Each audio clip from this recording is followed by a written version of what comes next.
మార్కెట్లో ఇన్వెస్ట్ చేసి మీ డబ్బులు డబుల్ చేసుకోవాలనుకుంటున్నారా? సుందరరామిరెడ్డి గారి లైవ్ సెమినార్ కి అటెండ్ అవ్వండి.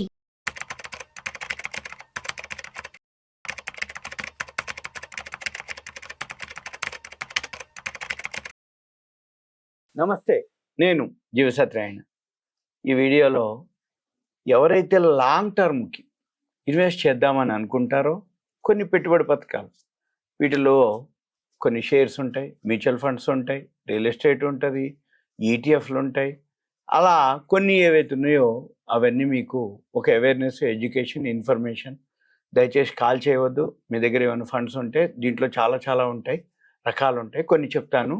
అయితే ఫస్ట్ ఎప్పుడైనా కానీ దీర్ఘకాలిక పెట్టుబడుల మీదనే మనం ప్లాన్ చేయాలి. ఈ దీర్ఘకాలిక పెట్టుబడులు ఏంటంటే చిన్నప్పటి నుంచి కానీ లేకపోతే జాబ్లో జాయిన్ అయిన దగ్గర నుంచి కానీ సేవింగ్స్ ఏదైతే ఉన్నాయో అక్కడి నుంచే, అంటే ఒక 20 ఏళ్ళు, 25 ఏళ్ళు, 15 ఏళ్ళు మన పిల్లల ఫ్యూచర్ కోసం కానీ మన రిటైర్మెంట్ ఏజ్కి అవసరాలకు కానీ అవన్నీ అన్నమాట. వాటిల్లో ఏవైతే ఉందో వాటి కోసానికి సంబంధించిన ఏవైతే ఉన్నాయో కొన్ని మనం ఇప్పుడు డిస్కస్ చేస్తాం. ఫస్ట్ ఎస్ఐపి అని ఉంటుంది, సిస్టమేటిక్ ఇన్వెస్ట్మెంట్ ప్లాన్. ఇవి మ్యూచువల్ ఫండ్స్లో ఉంటాయి. ఈ మ్యూచువల్ ఫండ్స్ ఏవైతే ఉన్నాయో 10 ఏళ్ళు పైన, 10 ఏళ్ళు కానీ, అంటే ఎప్పుడైతే ఈ మ్యూచువల్ ఫండ్స్ ఉన్నాయో అవన్నీ కూడా 5 స్టార్ రేటింగ్ చూసుకోవాలి మనం. ఈ 5 స్టార్ రేటింగ్ ఏవైతే మ్యూచువల్ ఫండ్స్ ఉంటాయో ఈ 5 స్టార్ రేటింగులో మళ్ళీ 5 స్టార్ రేటింగ్ ఇచ్చే ఆర్గనైజేషన్లు ఉంటాయి. క్రిసిల్, ఇక్రా, కేర్, ఫిచ్, బ్రిక్ వర్క్ అని అవి రేటింగ్ ఇవ్వటం జరుగుతుంది.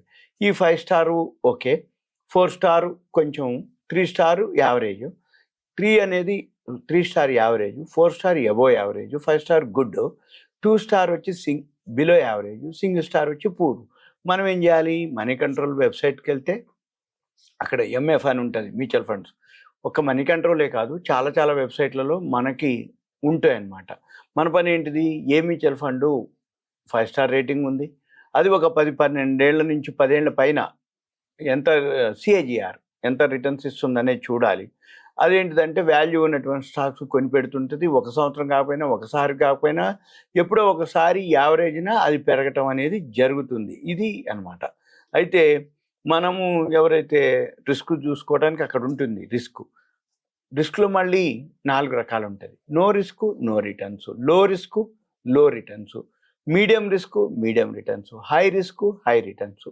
మనం చూసుకోవాలి, అక్కడ రిస్క్ అని ఉంటుంది, చూసుకోవాలి. తర్వాత REITS అని ఉంటుంది. ఈ REITS ఏంటంటే real estate investment trust, real estate investment trust. ఇది ఓన్లీ రియల్ ఎస్టేట్కి సంబంధించినటువంటి పోర్ట్ఫోలియోలు నిర్వహిస్తుంది. మనం కనుక ఫ్యూచర్లో రియల్ ఎస్టేట్ పెడతాం, దీంట్లో కూడా కొంత ఫండ్, అన్నిట్లో విడివిడిగా దీంట్లో కూడా కొంత ఫండ్. ఇదేం చేస్తుంది అంటే రియల్ ఎస్టేట్లో స్థిరాస్తిలోని ప్రీమియర్ వాణిజ్య ఆస్తులు నిర్మించడం కానీ అవి లీజుకి తీసుకోవడం ద్వారా ఇన్కమ్ ఏదైతే వస్తుందో, అది ఏదైతే ఇన్కమ్ వచ్చిందో ఆ ఇన్కమ్నే మన ఎవరైతే దీంట్లో పెట్టుబడిదారులు ఉన్నారో వాళ్ళకి ఇవ్వటం జరుగుతుంది. ఇది real estate investment trust, REITS. ఇవన్నీ కూడా సెబీ అండర్లోనే పనిచేస్తాయి అన్నమాట. ఇక తర్వాత PPF, పబ్లిక్ ప్రావిడెంట్ ఫండ్. ఇది సింపుల్గా స్థిరమైనటువంటి వడ్డీ, ట్యాక్స్ ఎగ్జిమ్షన్స్. ఇది గవర్నమెంట్కి సంబంధించింది కాబట్టి, గవర్నమెంట్దే కాబట్టి ప్రభుత్వ హామీ గల, అంటే గవర్నమెంట్ ఫుల్లీ సెక్యూర్డ్ అన్నట్టు. అయితే మళ్ళీ దీంట్లో మినిమం మనము 500 నుంచి కూడా పెట్టుకోవచ్చు. దీంట్లో పెట్టుకొని 15 ఏళ్ల లాకిన్ పీరియడ్ ఉంటుంది. దీంట్లో దీర్ఘకాలిక పొదుపు, మళ్ళీ ట్యాక్స్ ఎగ్జిమ్షను, ఇన్కమ్ ట్యాక్స్, మళ్ళీ రిటైర్మెంట్ అయినప్పుడు మనకి మొత్తం ఆ పైసలు తీసుకోవటం. ఇప్పుడు ప్రజెంట్ అయితే అది 7.10% వడ్డీ ఉంది. తర్వాత VPF ఉంటుంది, VPF. ఇది కూడా EPF మాదిరి, ఎంప్లాయీ ప్రావిడెంట్ ఫండ్ మాదిరి, పబ్లిక్ ప్రావిడెంట్ ఫండ్ మాదిరి ఇది VPF. ఇదేంటిది అంటే ఉద్యోగులు ఎవరైతే ఉన్నారో దీన్ని రిటైర్మెంట్ కోసం ఉపయోగించుకోవచ్చు ఈ ఫండ్. అయితే ఎవరైతే ఉద్యోగి ఉండో ఆయన జీతం బేసిక్ ప్లస్ DAలో 100% వరకు కూడా ఇందులో ఇన్వెస్ట్ చేయొచ్చు. ఇది సింపుల్గా, ఇది కూడా ఫిక్స్డ్ బ్యాంక్ వడ్డీ మాదిరి స్థిరమైన వడ్డీ రేటు, ట్యాక్స్ ఎగ్జిమ్షన్స్ ఇస్తుంది. ఇప్పుడు ఇది 8.25% ఉంది దీని వడ్డీ. తర్వాత NPS, ఈ NPS ఏదైతే ఉందో మనంతట మనము స్వచ్ఛంద పదవి విరమణ పొదుపు పథకం, అంటే మనంతట మనమే సేవింగ్ చేసి మనం రిటైర్మెంట్ అన్నమాట, నేషనల్ పెన్షన్ స్కీమ్ అంటారు దీన్ని. అయితే ఇది కూడా పెట్టుబడిపై ట్యాక్స్ ఎగ్జామ్షన్ ఇస్తుంది. దీర్ఘకాలిక సంపద కోసం ఈక్విటీ మార్కెట్లు, డెట్ మార్కెట్లు, ప్రభుత్వ సెక్యూరిటీస్ పెట్టుబడులు ఉంటాయి. అలానే మనము ఈ ఎన్పిఎస్ ఏదైతే ఉందో 60 ఏళ్ళ వచ్చేంత వరకు కూడా మనము పెట్టుబడి పెట్టుకొని లాకిన్ ఉంటుంది. అప్పటి వరకు లాక్ చేసుకోవటం. తర్వాత ఒకవేళ అత్యవసర పరిస్థితి వస్తే తీసుకోవడానికి అవకాశం ఉంటుంది. అయితే ఇది కూడా ఇంట్రెస్ట్ యాన్యువల్ ఇన్కమ్ సిఏజిఆర్ అంటాం, 8 నుంచి 10% వరకు వస్తుంది. తర్వాత సుకన్య సమృద్ధి యోజన అని ఉంది. ఇది ఓన్లీ ఆడపిల్లల కోసం ఏర్పడ్డది. చిన్నపిల్లలు, ఆడపిల్లలు ఎవరైతే ఉంటారో వాళ్ళు ఎడ్యుకేషన్కి అనుకోండి, మ్యారేజ్ పర్పస్ అనుకోండి, ఎడ్యుకేషన్ అయిపోయినాక మ్యారేజ్ కోసం, మ్యారేజ్కి ఏదైతే ఉందో ప్లానింగ్ అనమాట. అంటే అప్పుడు కావాల్సిన ఖర్చుల కోసం లాంగ్ టర్మ్, అంటే చిన్నప్పటి నుంచి పొదుపు చేస్తూ ఉన్నటువంటిది. ఇది ఇప్పుడు ప్రస్తుతం వడ్డీ రేటు 8.2% ఉంది.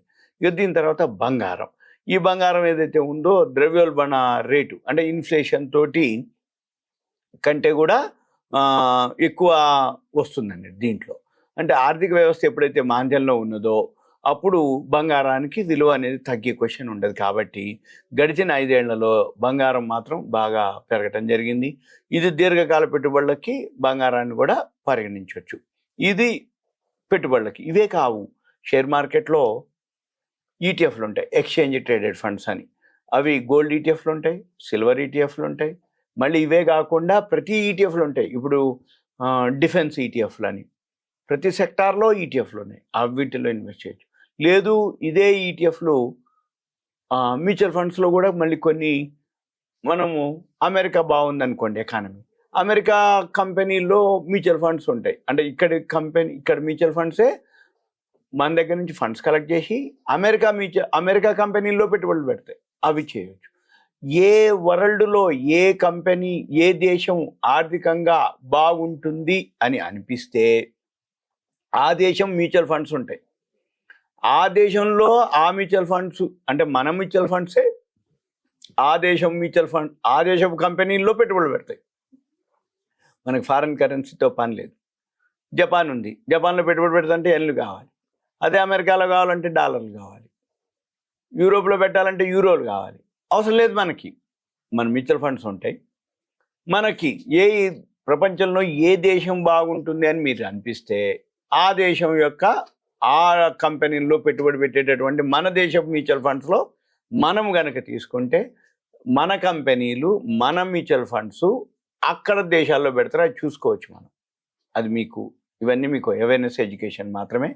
మీకు ఒకవేళ ఇటువంటి వాటి మీద ఏదైనా సందేహాలు కానీ ఏదైనా డౌట్స్ కానీ ఉంటే క్లారిఫికేషన్కి దయచేసి కాల్ చేయండి. మీ పేరు, ఏరియా, వాట్సాప్ మెసేజ్ పెట్టి కంటెంట్ మెసేజ్ పెడితే మనం తర్వాత డిస్కస్ చేసి, ఒకవేళ వీలైతే పర్సనల్ కలిసి మనం ఎలా అనేది ప్లాన్ చేయొచ్చు. చేస్తే దాన్ని బట్టి డెసిషన్ మనం తర్వాత తీసుకోవాలి. ఇదంతా మీకు అంటే దీర్ఘకాల పెట్టుబడి కోసానికి కొన్ని పథకాలు అన్నమాట. మళ్ళీ share market okay, commodities market okay, gold, silver, aluminium, zinc, lead, nickel, copper, crude oil, natural gas అది ఓకే. ఎన్సిడిఎక్స్ అగ్రికల్చర్ మార్కెట్, చనా, మిర్చి, యాలకులు, ధనియాలు, పసుపు, పత్తి, గోధుమలు, ఆలుగడ్డలు, జీలకర్ర, ధనియాలు, యాలకులు, ఇవన్నీ మళ్ళీ అది వేరే. మళ్ళీ కరెన్సీ డాలర్లు, యూరోలు, పౌండ్లు, యెన్లు, ఇది okay. Equity market okay, F&O market, options market, ఇవన్నీ కూడా మనము ఇన్వెస్ట్ చేయడానికి చాలా చాలా సాధనాలు అన్నమాట.